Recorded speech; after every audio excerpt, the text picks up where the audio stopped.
So here we are in the Lumbini monastic zone, associated with the Buddha's birth. And this is the Panditarama Lumbini International Vipassana Meditation Center. This is rooted out of Myanmar, and I believe it's within the tradition of Mahasi Sayadaw, who has a very famous Vipassana technique. Now, and then we've got very beautiful swampy location over here. So this location, people come for very long Vipassana retreats. During the rainy season, I don't believe that the resident teachers are here. They're typically in other centers, perhaps in Myanmar, studying with their teachers.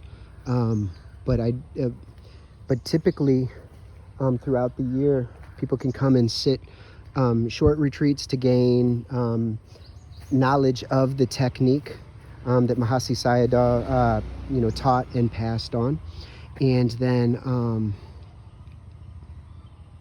and so many Westerners and many people from East Asia will come here to study and practice and do long retreats, 20-30 day retreats, sometimes longer.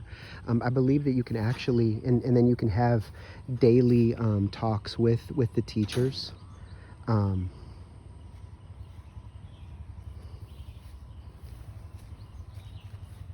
order to work on the technique and perfect it and refine it.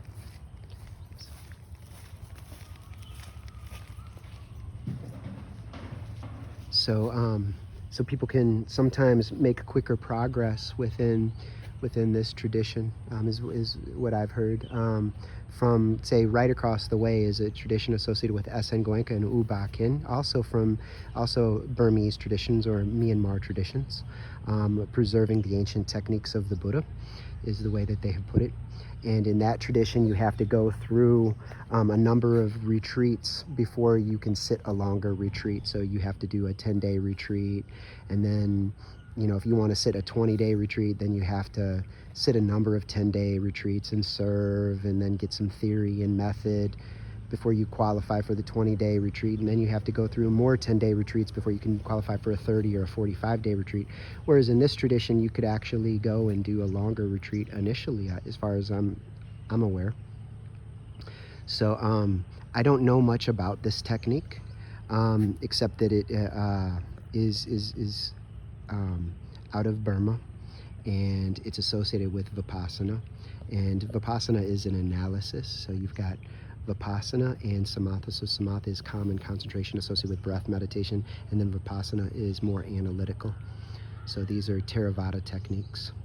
So I'll go ahead and draw this to a close, but I need to look into the Mahasi Sayadaw tradition and better understand it, to understand comparative contemplative traditions. So everyone be happy.